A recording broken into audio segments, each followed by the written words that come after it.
شاندانہ صاحب، یہ بیانیہ جو ہے وہ مذاکرات کا آپ مذاکرات کریں گے اس سے جس کے پاس اس ملک میں اختیار ہے، لیکن وہ آپ سے جن کے پاس اختیار ہے وہ آپ سے کیوں مذاکرات کریں گے؟ کوئی خاص وجہ؟ بالکل آپ نے صحیح فرمایا، ان کے پاس کوئی وجہ نہیں ہے سوائے اس ملک کی ڈوبتی ہوئی اکانومی۔ بہت ساری باتیں تھیں، میں کوشش کروں گی کہ بریفلی ان کو بھی ریفر کروں کیونکہ I think facts speak for them selves.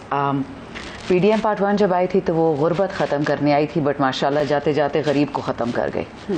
آپ خود دیکھ لیں، پتہ نہیں آپ کتنی امیر ہیں یا میں کتنی ہوں گی، بٹ ہمارا آج 2 مہینے کا بجلی کا 80,000 بل آیا ہے۔ جی، ہم 2 ماں بیٹی اکیلے گھر میں، پتہ نہیں کون سے وہاں پہ مشینری چلائی ہے، تو حال تو ان پاکستان کا یہ کر دیا۔ ہم جب جا رہے تھے 17 روپے بجلی کا 1 یونٹ تھا، اب 75 پہ پہنچ گیا ہے، تو قابلیت تو اس سے ہی صاف ظاہر ہے، معذرت کے ساتھ۔ دوسرا، پی ڈی ایم کے سربراہ مولانا فضل الرحمان تھے، انہوں نے ندیم ملک صاحب کے ساتھ اس دن انٹرویو کیا ہے کہ ہمیں جنرل باجوہ نے بلایا، پیپل کو، نون کو، ہم سب کو، کہ خان کی حکومت کو گرانی تو سارے اکٹھے ہو جاؤ۔ تو یہ تو ماشاءاللہ ان کی میثاق معیشت ہے، میثاق وٹ ایور۔ وہ جنرل باجوہ قرآن کی قسم اٹھا رہے ہیں۔ آئی نو اٹھا لیں پبلک میں، لیکن ایک بات بتاؤں، رشتہ دار ہر کسی کے ہوتے ہیں، دوست ہر کسی کے ہوتے ہیں، میرا بھی سارا خاندان فوج میں ہے۔ خواجہ آصف صاحب بیٹھے تھے بریگیڈیئر اعجاز صاحب کے ساتھ، یہ جو جمہوریت کی بات ہوتی ہے ڈسکشن کی، کیا کام ہے بریگیڈیئر اعجاز کے ساتھ، آپ کیوں بیٹھتے ہیں؟ جنرل باجوہ کا سسر تھا نا، پورا پی ڈی ایم تو وہی سے آپریٹ کر رہا تھا، بٹ ڈزنٹ میٹر۔ دیکھیں یہ ہسٹوریکل جھوٹ ہے، سب بولتے ہیں، I don't blame any one. Khan صاحب کو نہیں پتا تھا ان باتوں کا؟ سب کو پتا تھا، بٹ وی ور واچنگ۔ دیکھیں جب امریکہ آرڈر کر دے تو پھر تو یس سر تو کرنا پڑے گا نا، کیونکہ ہمارے تو سارے مائی باپ وہ ہیں۔ خان صاحب یس سر والے نہیں ہیں، وہ ایبسلیوٹلی ناٹ والے ہیں۔ ایگزیکٹلی $62 بلین چائنا نے اس ملک میں انویسٹ کیا، امریکہ نے کتنا انویسٹ کیا ہے، لیکن تھلے ہم ان کے لگ جاتے ہیں۔ لیکن خان صاحب کو بتانا چاہیے تھا اس وقت قوم کو۔ اب یہ کہ بتا رہی ہوں نا، اب دیکھیں یہ میرے بھائی نے بات کی 2018 کی، بہت اچھی بات انہوں نے کی ہے گبول صاحب نے، لیکن یاد رکھیے 2018 میں ہم 184 سیٹس جیت رہے تھے، ہم سے 45 سیٹس چوری کی گئی تھی اس الیکشن میں بھی۔ آئی ایگری ود ہم، اتنی جتنی دھاندلی ہوئی تھی تاکہ یہ سارے مانگے تانگے کے جو آ جاتے ہیں نا آپ کے اتحادی، ان کے ساتھ اب حکومت بنا لو، ہائیبرڈ گورنمنٹ چاہیے تھی۔ آئی ایگری کہ وہ بہت ہی دھاندلی والی گورنمنٹ۔ یہ بھی نہیں بتایا خان صاحب نے عوام کو اس وقت؟ بتایا تھا لیکن ذرا آہستہ کر کے بتایا تھا۔ اچھا لیاری کی جو بات کر رہے ہیں، وہ لیاری کا میں نے آج کس پارٹی میں بیٹھا ہے، اب کو پتہ چل جائے گا کہ سچ کدھر ہے جھوٹ کدھر ہے۔ آگے جہاں بات ہو رہی ہے نیشنل اسمبلی میں فارم 45 کی، اسٹرینجرز ان دا ہاؤس بیٹھے ہوئے ہیں۔ میں نہیں کہہ رہی ہوں، نور عالم کہہ رہا ہے، جو پی ٹی آئی چھوڑ کے گئے وہ کہہ رہے جی اسٹرینجرز ان دا ہاؤس بیٹھے ہیں۔ ہم تو ہنستے ہی رہتے ہیں کہ آپس میں ہی لڑ رہے ہیں، ایک دوسرے کی باتیں سنا رہے ہیں۔ ڈاکٹر نفیسہ شاہ نے اس نے ٹھیک ٹھاک کلاس لی نون لیگ کی، یہ جو انہوں نے اسکینڈل کیا تھا پی ڈی ایم پارٹ 1 نے غلے کا، کہ پہلے یوکرین سے $20 منگایا، 360 میں بیچا اور اب اس کو ری ایکسپورٹ کرنا ہے۔ ہمیں تو بولنے کی ضرورت ہی نہیں، یہ تو ایک دوسرے کے پیچھے پڑے ہوئے ہیں۔ آخری بات 9 مئی والے، میں اس بات پہ آمین کرتی ہوں کہ جس نے 9 مئی کیا، اللہ اس کی نسلیں ختم کر دے اس ملک سے۔ جس نے بھی کیا پاکستان کے خلاف، اللہ ان کو ایک سیکنڈ کی چھوٹ نہ دے۔ I agree with my brothers on this. اور فائنلی یاد رکھیں، پاکستان میں اسٹیبلٹی ایسی آئے گی کہ آصف زرداری کے خلاف جو الیکشن میں کھڑا ہوتا ہے ان کے آپ پیپرز مسترد کر دو، اور جو پی ٹی آئی والا کھڑا تھا اس کو جیل میں ڈال دو، اور ماشاءاللہ یہ democracy is the best revenge, vote کو عزت دو۔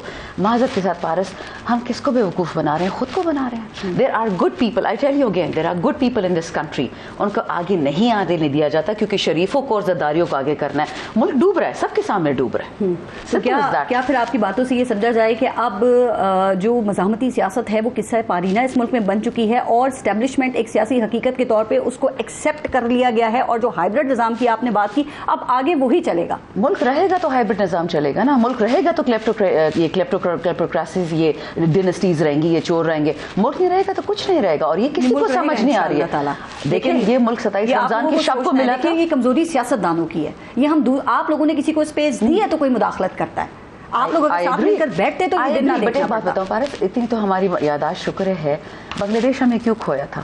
5% of Pakistan want status quo. 95% of Pakistan, including politicians, including army, including police, ہم چینج چاہتے ہیں۔ چینج کو نہیں ریزسٹ کیا جاتا، مزید لوگ تنگ آ گئے ہیں۔